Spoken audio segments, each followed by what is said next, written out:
आज का जो कहानी है जो मैं आप लोग को सुनाने जा रहा हूँ, इसका शुरुआत यहाँ से होने वाला है।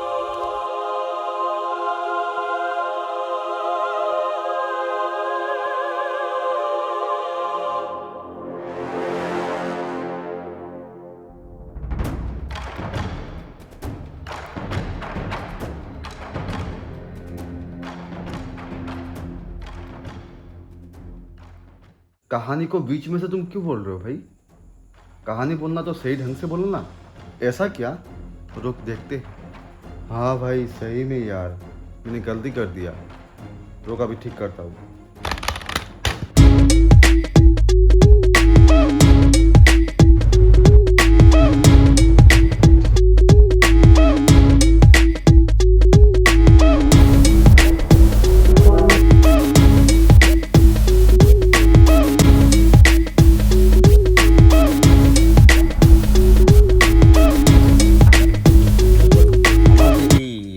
এই যে যিটো পিটুনীয় অংশ য'ত মানে জলাশয় অংশত আছে মুঠতে 206টা প্ৰজাতি চৰাই আছে।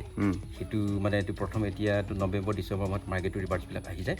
এতিয়া কিন্তু ব্ৰিডিং ছিজন হোৱাৰ কাৰণে সি কণী পাৰিছে, পোৱালি জগাইছে, এতিয়া চৰাইবিলাক দেখা পোৱা নাযায়। আৰু সেই তেনেকুৱা এটা কাহিনী এটা নদী কাষতে তেখেতসকলে এটা মানে এইটো সত্ৰ পাতি আৰু হেৰি পাতি এইটো তেখেতসকলে গুৰুধৰ্ম প্ৰচাৰ কৰি মানে এইটো সমাজ ব্যৱস্থা তেনেকৈ চলি আছিল, সুন্দৰ ব্যৱস্থাৰে।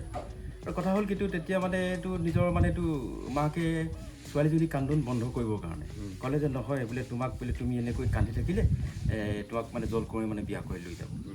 ইতিমধ্যে ভয় খাই মানে ছোৱালীজনী কান্দোন বন্ধ হ'ল, কিন্তু তাতে এটা নতুন এটা আকৌ সমস্যা জন্ম হ'ল।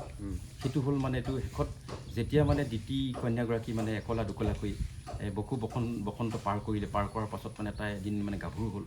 গাভৰু হোৱাৰ পাছতে তাত থকা যিসকল শিষ্য আছিলে, এই মানে চিয়া মাতাৰ মানে গোসাৰ মানে থকা শিষ্য যিসকল আছে, এই তেখেতসকলে সপোন দেখিলে।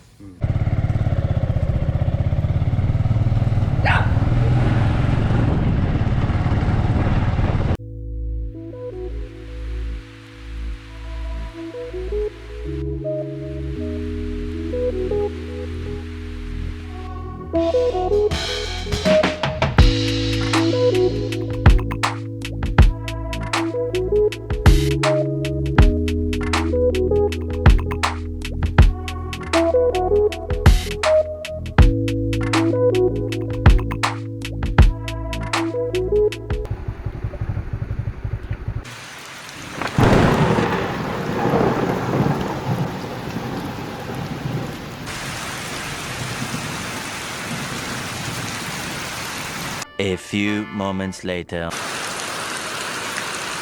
1 hour later.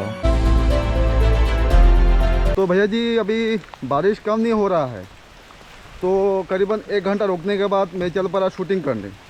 बारिश दे रहा है अभी भी, फिर भी अभी अगर रोकूंगा तो शाम हो जाएगा और रात भी हो जाएगा। तो इसलिए मैंने सोचा कि अभी शुरू करता हूँ। धीरे धीरे बारिश भी कम होता रहेगा और मेरा शूटिंग भी ख़त्म होता रहेगा।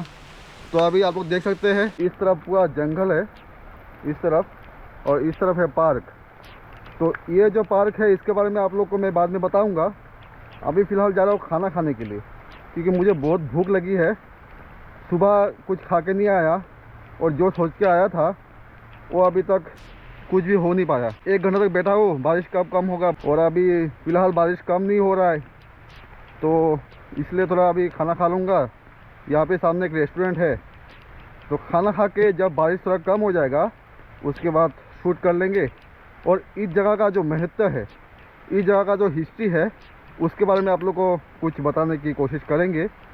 तो चलिए अभी चलते हैं खाना खाने, उसके बाद मिलते हैं फिर से।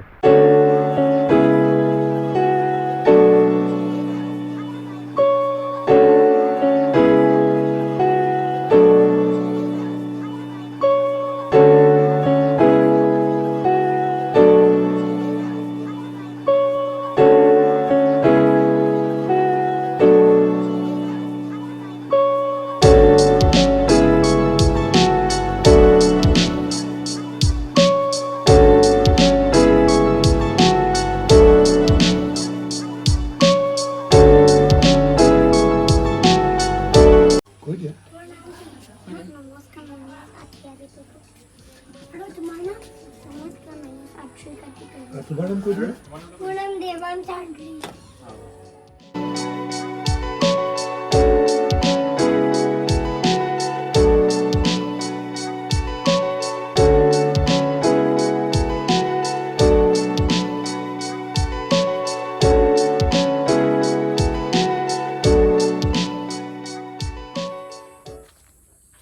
तो भैया जी अभी खाना खा लिया और शरीर में थोड़ा ताकत भी आ गया और अभी थोड़ा बारिश भी कम हो गया है, तो अभी से शुरू करेंगे सिनेमेटिक शॉट्स और यहाँ का कुछ नज़ारा भी लेंगे। तो चलिए चलते हैं और सिनेमेटिक शॉट्स लेते हैं।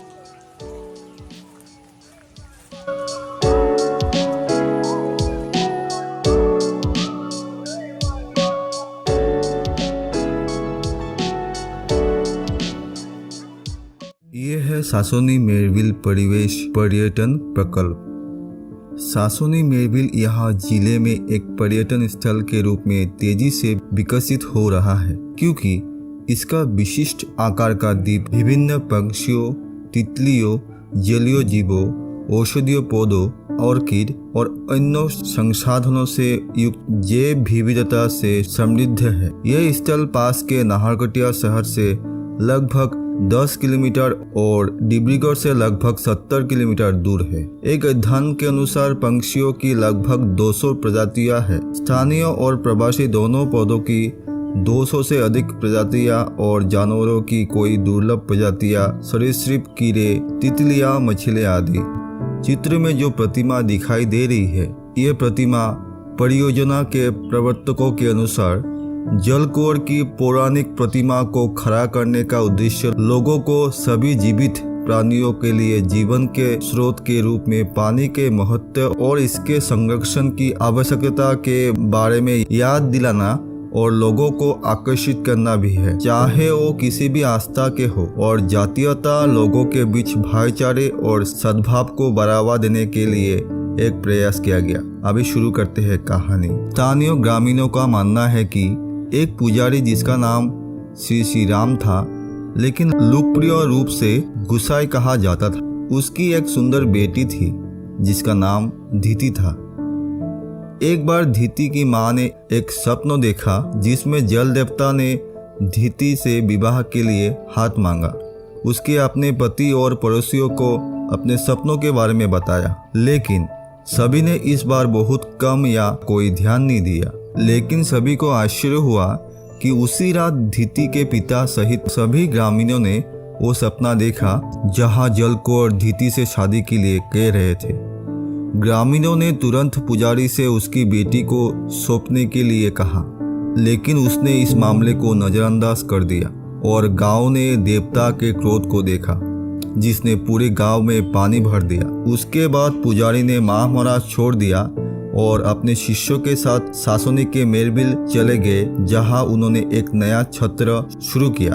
लेकिन उन्होंने यहाँ फिर वही सपना देखा। जब उन्होंने फिर से एक प्रस्ताव को नजरअंदाज कर दिया तो पूरे क्षेत्रों को पानी से घेर लिया गया और ये नवनिर्मित द्वीप के अंदर विहीन हो गए। धीति के पिता ने अपनी बेटी को देवता को सौंप दिया और आत्मसमर्पण कर दिया, जो सोने की नाव पर गहनों से भरी हुई थी, और एक औपचारिक विवाह के बाद उसे ले गए। विवाह के बाद श्री श्री राम ने भगवान से उन्हें द्वीप से छुड़ाने के लिए प्रार्थना की और भगवान ने द्वीप को सड़क से जोड़ने के लिए पानी और एक छोर को अलग कर दिया। ये किंवदंती है कि मेरविल का गठन कैसे हुआ, जिसे स्थानीय ग्रामीणों के बीच मुंह के शब्द द्वारा प्रचारित किया गया था। हालांकि वैज्ञानिक रूप से इसे बगल की बूढ़ी दिहिंग नदी की एक झील कहा जाता है। तो दोस्तों, यही था सुनी सुनाई कहानी।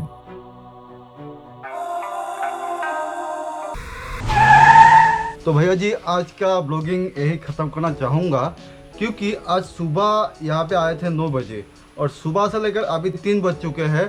अभी तक जो बारिश है वो कम नहीं हो रहा है। कभी कभी कम हो रहा है, कभी कभी आ रहा है, कभी कभी कम हो रहा है, कभी कभी आ रहा है। और इतना घटिया वेदर में मैं शूट कर नहीं पाऊँगा, क्योंकि सिनेमेटिक के लिए अच्छा लाइटिंग का ज़रूरत पड़ता है, अच्छा सनलाइट की भी ज़रूरत पड़ता है। अभी आज तो सनलाइट तो दूर की बात है, बारिश ही नहीं कम हो रहा है। तो फिर भी मैंने छोटा मोटा थोड़ा क्लिप ले लिया है और यहाँ का जो हिस्ट्री है इसके बारे में भी आप लोग जान चुके होंगे।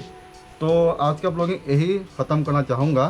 तो मिलते हैं अगले एक ब्लॉग के साथ। Signing off.